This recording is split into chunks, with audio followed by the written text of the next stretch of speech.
Kung dati ay hinahanap nila Samantha at Jericho kung sino ang mastermind, ngayon sila nagdalawa ni Sam ang nagprotekta sa mastermind laban kay Royales at sa iba pa.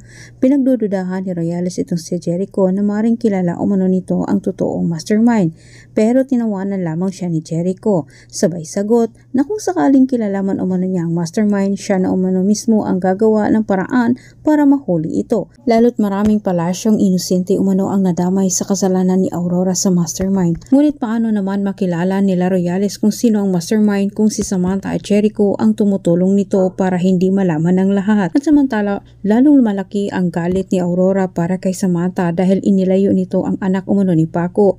Ginamit kaagad ni Aurora ang lahat ng kanyang koneksyon para matuntun ang lungkang pinagtataguan ni Samantha at balak ni Aurora na bawiin ang sanggol sakaling malaman niya kung saan ito dinala.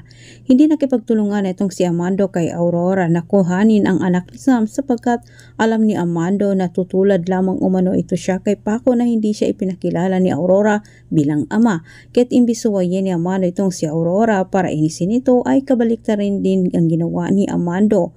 Muli niyang ginawa ang pinapatrabaho ni Aurora pero nilihis din niya ang kanyang totoong intensyon. Samantala, matapos nalaman ni George na isa siya sa suspect nila Royales sa paglasin kay Basil, aligaga itong si George na parang may tinatago at nagtataka naman itong si Ruth. Binisita ni Sam itong si George para tulungan umano sa kasong isinampa ni Galvan, ngunit taas noong itinanggi ni George at minamasama pa niya ang pagtulong ni Sam.